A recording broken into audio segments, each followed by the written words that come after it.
Did you know that this generation, the so-called Gen Zs, are the unhappiest generation to ever be born? Cheer up, guys, what the fuck is wrong with you people? Just in case you didn't know, Gen Zs are the people born after 1995. So we are talking about the latest generation. Anyway, what do you think could be the reason for this increased level of unhappiness in our generation? Other than pineapple in pizza, slow internet speed and worst possible GOT final seasons. Dude, we already made a video on this, leave them alone. Anyway, so we've got a theory on why we are so unhappy.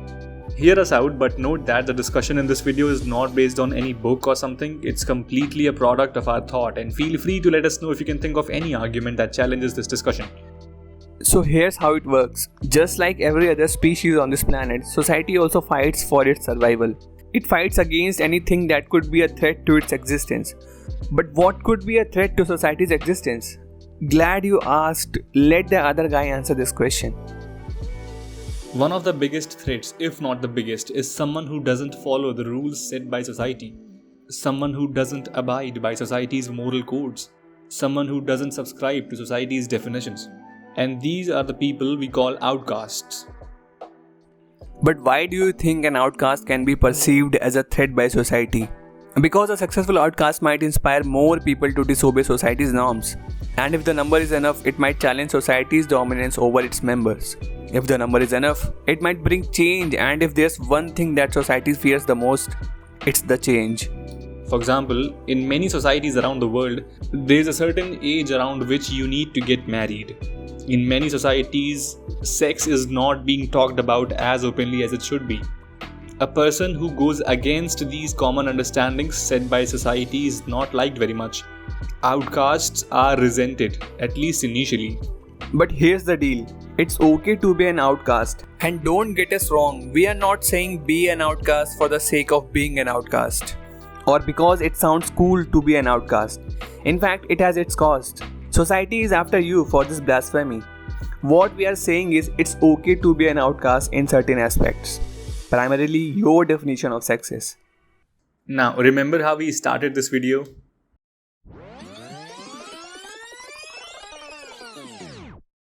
Did you know that this generation, the so-called Gen Zs, are the unhappiest generation to ever be born?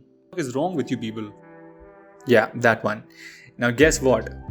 One of the major possible reasons for our unhappiness is that we are subscribing too much to society's definition of success, where it's important for each one of us to frame our own definitions.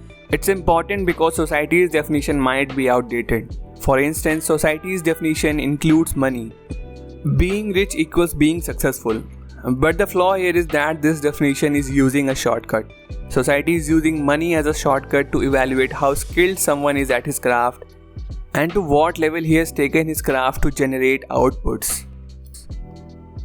While shortcuts are generally useful, there are two problems with this shortcut. First, this is a completely result-oriented definition of success, and it needs to be more effort-oriented. It needs to be balanced between results and efforts. Best example, Franz Kafka, go read about him. Second flaw, the shortcut equation might not hold true anymore. Having more money might not suggest being extremely skilled at your craft in these times. Think of billionaires with inherited wealth, or someone earning through unethical means, or someone who got viral for some stupidity that got recorded.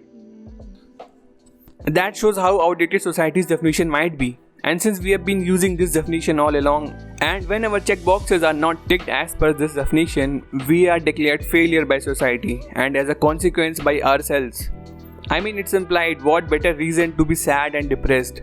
And you don't need to unnecessarily subscribe to society's definition. Frame your own.